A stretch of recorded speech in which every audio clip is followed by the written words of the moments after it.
Buenas noches, mi nombre es Mili Garza y a continuación voy a explicar el procedimiento utilizado para realizar los ejercicios de la evidencia número 2.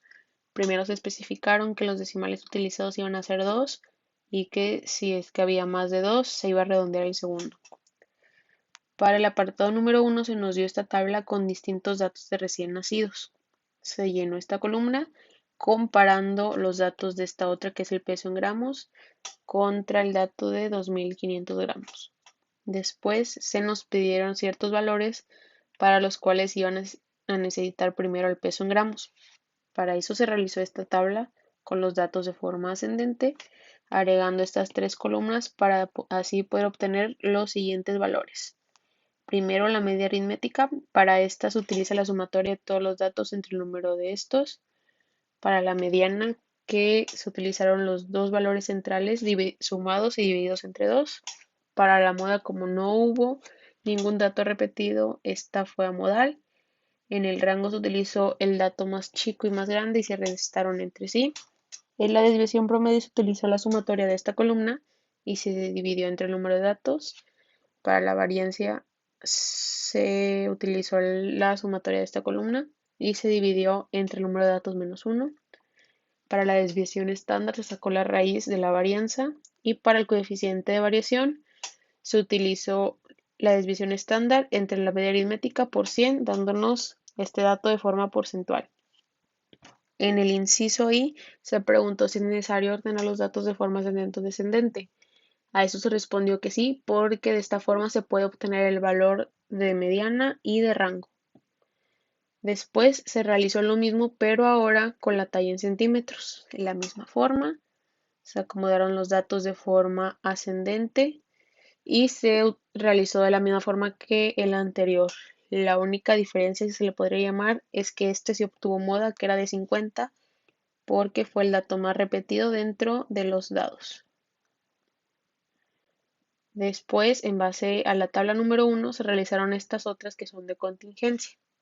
La segunda, bueno, la tabla 2 que es de sexo contra bajo peso, de consumo de alcohol de la madre durante el embarazo contra bajo peso, y si es que la madre era fumadora, de qué tipo o no, contra bajo peso.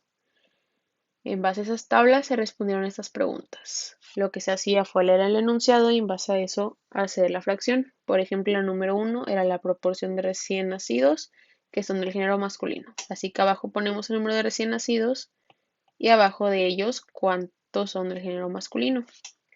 O también esta de aquí, que es la proporción de recién nacidos con bajo peso y de esos cuántos son del género masculino. Así que abajo ponemos cuántos tienen bajo peso y arriba de esos de bajo peso cuántos son del género masculino.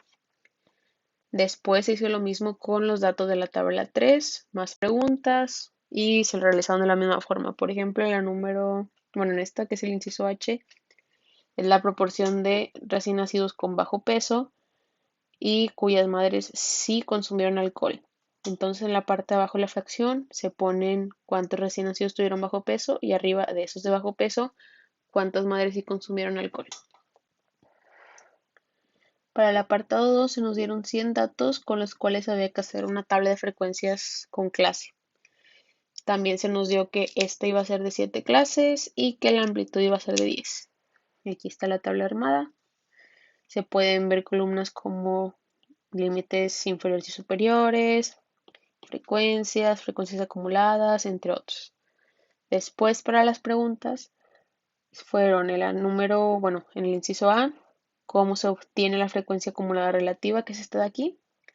Y para eso primero necesito obtener la frecuencia acumulada y lo que se hace es dividir esa columna entre el número de datos totales, o sea, hace 100. Por ejemplo, 10 entre 100.1, 93 entre 100.93 y así consecutivamente.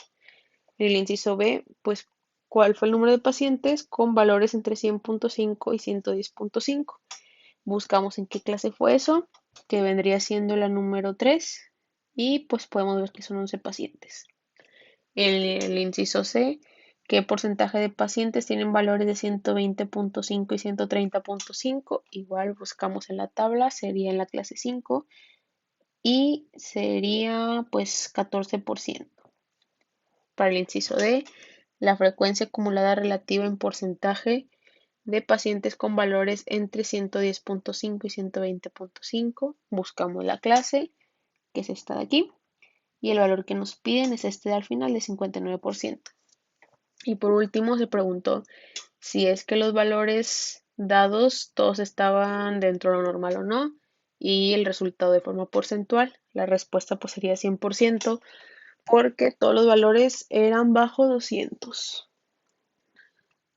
Después en el apartado 3 se nos dio esta tabla a la cual se le podían agregar otras columnas para obtener los siguientes resultados. Pues nosotros agregamos 5 en total más bien. Primero se obtuvo la amplitud de la tabla, que para esta se pueden agarrar dos límites inferiores reales consecutivos y restarlos. Después, para obtener la frecuencia acumulada, que es esta de aquí, lo que se hace es ir sumando las frecuencias de clase hasta llegar al total de valores. Luego, en la media aritmética se utilizó la sumatoria de esta columna, que es de marca de clase por frecuencia, entre el número de datos totales. Para la mediana se dividió el número de datos totales entre 2. Después se comparó la columna de frecuencias acumuladas, esta de aquí. Y como no se encontraba el 93.5, se utilizó el siguiente más grande, que es 120. Así que se utilizaron los datos de esta clase.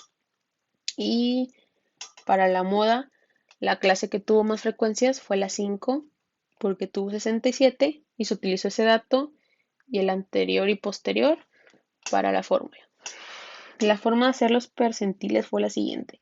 Primero se hizo esta operación en la cual se multiplica el percentil requerido por el número de datos entre 100. El número obtenido se compara contra la tabla de frecuencias acumuladas y si es que no está ese número, se agarra el siguiente más grande, en este caso 120, o se hace los datos de la clase 5. Y ya solo se sustituyen esos datos dentro de la fórmula, además de agregar la amplitud, la frecuencia acumulada anterior y otros de la misma clase. También se pidió la varianza, que para esta piden la sumatoria de esta columna de aquí, dividida entre el número de datos. Para la desviación estándar es la raíz del inciso anterior. Para el coeficiente de variación es la desviación estándar entre la media aritmética por 100. Y por último, la cantidad de columnas. En total fueron 8, pero las agregadas a estas fueron 5. En base a la tabla anterior se hicieron ciertas gráficas. Primero pues el histograma y polígono de frecuencias. Estas dos se combinaron creando una sola. Aquí el histograma es el que tiene las barras y el polígono de frecuencias es esta línea que va atravesando las barras. Y pues la gráfica fue comparando las frecuencias contra los límites reales de clase. Después para la ojiva, como se necesitaban las frecuencias reales, relativas, perdón, se hizo una tabla extra con esta columna porque pues esa columna no estaba dentro de la anterior. Y después se compararon esas frecuencias relativas contra el límite superior de cada clase, dándonos esta gráfica ascendente. Y ya por último preguntan cuándo se usan las medidas de tendencia central y dispersión en datos no agrupados y cuándo en datos agrupados. Pues son de forma no agrupada cuando los datos son pocos en forma de lista. Por ejemplo, en el ejercicio número 1, que eran solo 20 datos, así que se pudo obtener los datos de los valores más bien de medidas de tendencia central y dispersión con los datos sueltos o no agrupados. Y para los agrupados es cuando son muchos como para tenerlos solos. Por ejemplo, el apartado 2 en el cual eran 100 datos. Así que lo que se hace es formar clases o agrupaciones y ya con esas se sacan las medidas de tendencia central y dispersión. Bueno, eso va a ser todo por mi parte. Muchas gracias.